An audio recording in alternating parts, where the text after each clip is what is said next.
Assalamualaikum warahmatullahi wabarakatuh. Baiklah, pada kesempatan ini saya akan menjelaskan sebuah tarian yang berasal dari Tanah Toraja, Provinsi Sulawesi Selatan, yaitu tari Mak Badong. Tetapi sebelum kita masuk ke pembahasan, kita tonton bersama dulu mengenai video tari Mak Badong.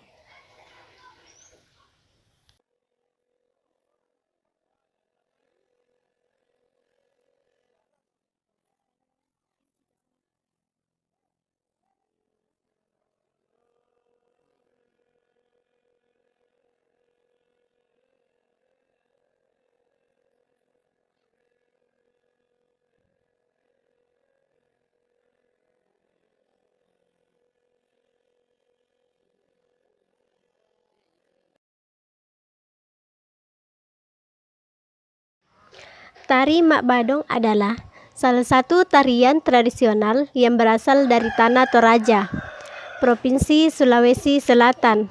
Tarian ini pada umumnya diadakan di upacara kematian atau rambu solo yang dilakukan secara berkelompok, di mana para peserta atau Pak Badong akan membentuk sebuah lingkaran dan kemudian saling berpegangan dengan cara mengaitkan jari kelingking. Para Pak Badong biasanya terdiri dari beberapa para pria dan wanita setengah baya ataupun para orang tua dengan memimpin badong yang disebut dengan indok badong atau wanita atau ambek badong atau pria. Pemimpin badong lalu melantunkan syair atau kadom badong atau seperti riwayat hidup dari orang yang telah meninggal, dimulai dari lahir hingga meninggal dengan memberikan sebuah kalimat-kalimat syair serta bonus nada untuk dinyanyikan oleh semua kelompok para penari sambil berbalas-balasan. Untuk gerakannya pun mempunyai ritmenya tersendiri dalam mengikuti syair dari badong yang dilantunkan. Pada tarian badong ada beberapa hal yang menjadi satu keharusan dan sebagai tata baku badong, yang diantaranya adalah seperti para penari badong paling sedikit berjumlah adalah 5 orang. Syair lagu badong yaitu syair yang telah terstruktur dan sesuai dengan keempat fungsi ditambahkan dengan riwayat hidup dari orang yang telah meninggal. Tari Mak Badong umumnya dilakukan pada upacara kematian yang dilakukan secara besar-besaran dan di lapangan atau tempat terbuka yang biasanya dikelilingi oleh lantang atau pondok yang dipakai ketika upacara kematian berlangsung. Para peserta badong sendiri biasanya sudah ditentukan dalam melaksanakan tarian badong selama kegiatan berlangsung, terutama pada saat menyambut para tamu yang datang. Tarian Mak Badong terkadang akan memakan waktu berjam-jam atau bahkan dapat berlangsung hingga 3 hari 3 malam di tempat pelataran duka secara sambung-menyambung. Bentuk melingkar dalam Mak Badong disebut dengan isung. Isung diartikan sebagai lesung. Jadi lingkaran tersebut dianggap memiliki kemiripan dengan bulat lesung bagian atas. Dalam ritual Mak Badong, lingkaran penyanyi dapat berjumlah lebih dari satu. Satu lingkaran dikenal dengan nama sangisung dan 2 lingkaran disebut duangisung. Jika ritual dilakukan lebih dari satu kelompok lingkaran, maka tiap kelompok akan memiliki pemimpin grupnya sendiri-sendiri, sehingga syair-syair yang dilakukan bisa jadi berbeda antar kelompok. Pertama-tama para penyanyi akan membentuk sebuah lingkaran, yaitu dengan cara mengaitkan jari kelingking masing-masing kepada penyanyi yang ada di samping kiri dan kanannya. Pemimpin grup ini dapat berlangsung dalam lingkaran dan dapat pula berdiri di tengah-tengah lingkaran. Setelah membentuk lingkaran, pemimpin kelompok akan memberikan kata-kata pengantar atau pembukaan yang diucapkan dalam bahasa daerah yang menjelaskan sedikit tentang si mayit atau si mati dan keluarganya. Setelah itu, pemimpin kelompok memberikan 2 baris kalimat yang selanjutnya akan dinyanyikan oleh grup Mak Badong. Cara bernyanyinya berbeda dengan lagu-lagu populer yang sering kita dengar sekarang, dengan banyak menyandarkan irama pada turun naiknya suatu huruf vokal dari bait lagu yang diperdengarkan.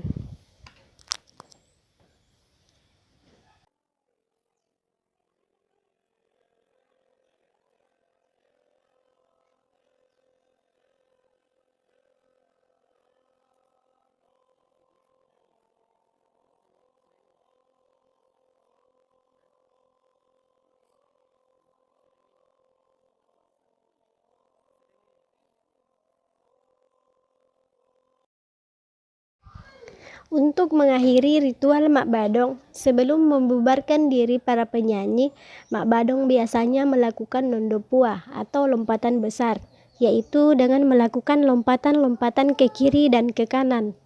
Ritual ini dilakukan dengan penuh semangat, sebagai bentuk penghormatan dan kecintaan pada si mati. Oleh karenanya, meskipun dilakukan selama berjam-jam, tidak ada penyanyi yang mengeluh karena kelelahan. Ritual ini adalah ungkapan rasa kehilangan yang mendalam yang dialami oleh keluarga.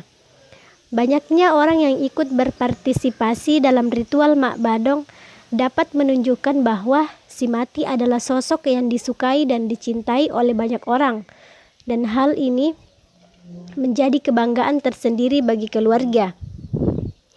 Dari penjelasan mengenai tari yang berasal dari Tanah Toraja, Provinsi Sulawesi Selatan, yaitu tari Mak Badong, ternyata terdapat nilai-nilai budaya yang terkandung dalam ritual Mak Badong ini. Di antaranya yaitu spiritualisme, sosial, dan keharmonisan kelompok. Masyarakat Toraja percaya akan adanya Tuhan sebagai pemberi kehidupan, keselamatan, keberkahan, kebaikan, pun penderitaan dan kesengsaraan semua ada di tangannya. Manusia diwajibkan untuk taat dan bersandar sepenuhnya pada segala ketentuan yang telah digariskannya. Kepercayaan keagamaan tersebut dengan jelas tergambar dalam lirik-lirik Badong. Selain itu, ritual Mak Badong ini tidak hanya merupakan suatu kewajiban menyangkut kepercayaan terhadap roh orang yang sudah meninggal, tapi lebih luas dari itu. Melalui lantunan lirik-lirik dalam ritual ini, kita dapat dengan jelas mengetahui tingkat kedudukan seseorang dalam masyarakatnya. Mak Badong merupakan suatu ritual yang dilakukan secara berkelompok, tidak dapat dilakukan secara perorangan.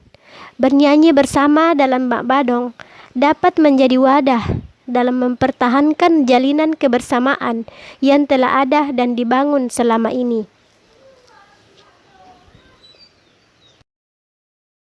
Pemberontakan petani di Banten pada tahun 1888 dilatar belakangi oleh konflik tanah, pemerasan tenaga kerja, wabah penyakit, dan bencana.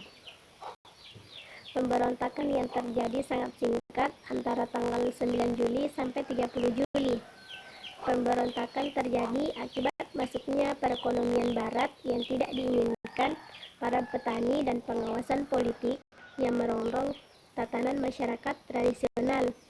Pemberontakan yang dilakukan oleh para petani ini tidak dilakukan para petani yang berada di pemberontakan kalangan bawah, akan tetapi dilakukan oleh para petani di kalangan atas. Tidak hanya para petani saja yang melakukan pemberontakan, akan tetapi justru lebih banyak dilakukan oleh para ahli agama,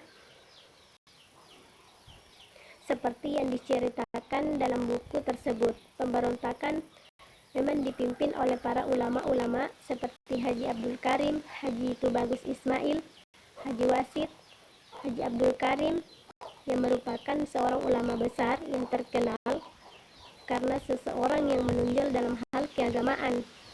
Pemberontakan kebanyakan dipimpin oleh kalangan atas lama yang ada di pedesaan kaum elit, agama, serta kaum bangsawan.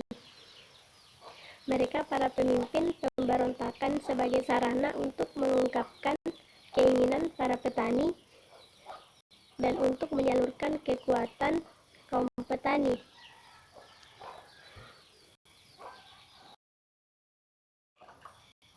Pemberontakan petani di Banten pada tahun 1888, kronologis kejadiannya yaitu yang pertama pada tanggal 4 Februari sampai dengan 13 Maret tahun 1888 diadakan 3 kali pertemuan di rumah Haji Marjuki di Tamara yang dihadiri oleh para ulama dari Serang, Anyar, dan Tangerang. Turut serta pada pertemuan tersebut adalah pemuka masyarakat dari Serang dan Anyar. Sedangkan pertemuan berikutnya di rumah Haji Ishak di Seneja. Yang kedua yaitu pada bulan Maret sampai dengan April pada tahun 1888. Pertemuan dilaksanakan di rumah Kiai Haji Wasit di Beji, kemudian selanjutnya di rumah Haji Muhammad Sadeli di Kaloran, dan berikutnya di rumah Haji Marjuki di Tamarah. Akhirnya kembali ke pertemuan di rumah Kiai Haji Wasit. Yang ketiga yaitu pada tanggal 23 Juni tahun 1888, pertemuan akhir, hadir para tokoh atau ulama seperti Haji Marzuki, Haji Wasit, dan Haji Ismail serta Haji Ishak. Diduga dalam pertemuan tersebut dibicarakan masalah ketersediaan alat persenjataan, pembagian tugas,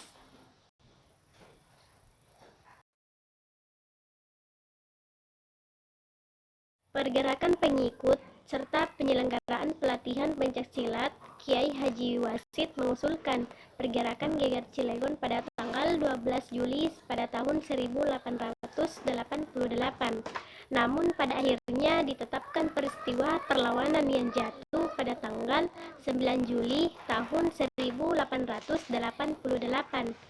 Yang keempat yaitu pada hari Sabtu tanggal 7 Juli tahun 1888 diadakanlah pertemuan yaitu pertemuan para kiai untuk mempersiapkan terakhir atau pematangan gerakan di rumah Kiai Haji Muhammad Ahya di Jombang Wetan. Baiklah, kita melangkah ke hasil konteks kejadian pemberontakan petani di Banten, yaitu pemberontak yang tewas itu ada 30 orang, diantaranya adalah orang Belanda dan selebihnya adalah orang dari pribumi. Dan salah satunya yaitu Wedana Cilegon, yaitu Raden Janadiningrat serta seorang jaksa. Dan 11 diantaranya dihukum gantung. Pemberontak yang luka-luka ada sebanyak 13 orang. 94 orang pejuang yang tertangkap dibuang oleh Belanda ke daerah Sumatera, Sulawesi, Maluku, Nusa Tenggara Timur, dan Jawa Timur. Kronologis kejadian pemberontakan petani di Banten dan hasil konteks kejadiannya. Terdapat pula dampak pemberontakan petani di Banten pada tahun 1888. Dampak yang pertama yaitu dampak politik, yang dimana pemerintah menempatkan pasukan-pasukan kecil di tempat-tempat yang dianggap sebagai pusat pemberontakan. Pemecatan terhadap pejabat-pejabat yang dianggap bersalah, melakukan tindakan-tindakan sewenang-wenang di bidang administratif. Yang kedua yaitu dampak sosial ekonomi, yang dimana setelah pemberontakan rakyat Banten menjadi semakin menderita karena adanya kerja paksa untuk pembuatan jalan anyar Panarukan. Selain itu munculnya kaum elit baru yaitu Pamuk Praja. Lahan pertanian sudah tidak subur lagi dan banyak penyelewengan yang dilakukan oleh para elit tentang lahan negara atau diperjualbelikan. Yang ketiga atau yang terakhir, dampak dari pemberontakan petani di Banten pada tahun 1888 yaitu dampak religi, yang dimana membuat peraturan baru tentang ketentuan pembatasan jamaah haji bagi masyarakat Banten, khususnya larangan untuk mengadakan arak-arakan dan hiburan musik dalam pesta-pesta, dan penyelenggaraan zikir tidak boleh mengganggu lingkungan. Pembatasan terhadap praktek-praktek yang dianggap tidak baik dan merendahkan yang dikaitkan dengan pendidikan agama.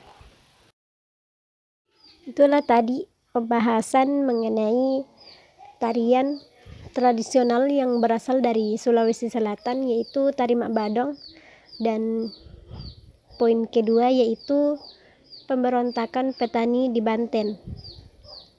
Kurang dan lebihnya mohon dimaafkan. Wassalamualaikum warahmatullahi wabarakatuh.